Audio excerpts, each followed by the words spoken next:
संत थे। वे भगवान राम को मानते थे। कहते हैं यदि भगवान से निकट आना है तो उनसे कोई रिश्ता जोड़ लो। जहाँ जीवन में कमी है वहीं ठाकुर जी को बैठा दो, वे जरूर उस संबंध को निभाएंगे। इसी तरह संत भी भगवान राम को अपना शिष्य मानते थे और शिष्य पुत्र के समान होता है, इसलिए माता सीता को पुत्रवधु बहू के रूप में देखते थे। उनका नियम था रोज मंदिर जाते और अपनी पहनी माला भगवान को पहनाते थे। पर उनकी यह बात मंदिर के लोगों को अच्छी नहीं लगती थी। उन्होंने पुजारी से कहा, ये बाबा रोज मंदिर आते हैं और भगवान को अपनी उतारी हुई माला पहनाते हैं। कोई तो बाजार से खरीद कर भगवान को पहनाता है और ये अपनी पहनी हुई भगवान को पहनाते हैं।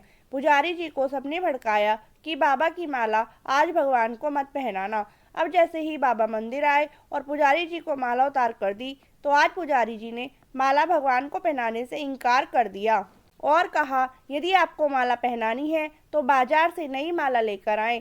ये पहनी हुई माला ठाकुर जी को नहीं पहनाएंगे।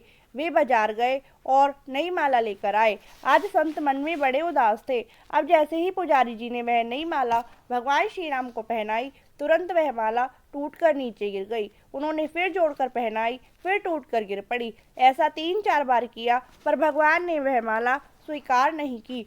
तब पुजारी जी समझ गए कि मुझसे बहुत बड़ा अपराध हो गया है और पुजारी जी ने बाबा से क्षमा मांगी। सीता जी को बहू मानते थे, इसलिए जब भी मंदिर जाते पुजारी जी सीता जी के विग्रह के आगे पर्दा कर देते थे।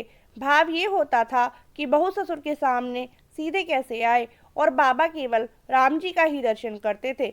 जब भी बाबा मंदिर आते तो बाहर से ये आवाज लगाते, पुजारी जी हम आ गए, और पुजारी जी झट से सीता जी के आगे पर्दा कर देते। एक दिन बाबा ने बाहर से आवाज लगाई, पुजारी जी हम आ गए। उस समय पुजारी जी किसी दूसरे काम में लगे हुए थे, उन्होंने सुना नहीं। तब सीता जी ने तुरंत अपने विग्रह से बाहर आई और अपने आगे पर्दा कर दिया। जब बाबा मंदिर में आए और पुजारी ने उन्हें देखा तो बड़ा आश्चर्य हुआ और सीता जी के विग्रह की ओर देखा तो पर्दा लगा है। पुजारी बोले, बाबा आज आपने आवाज तो लगाई ही नहीं।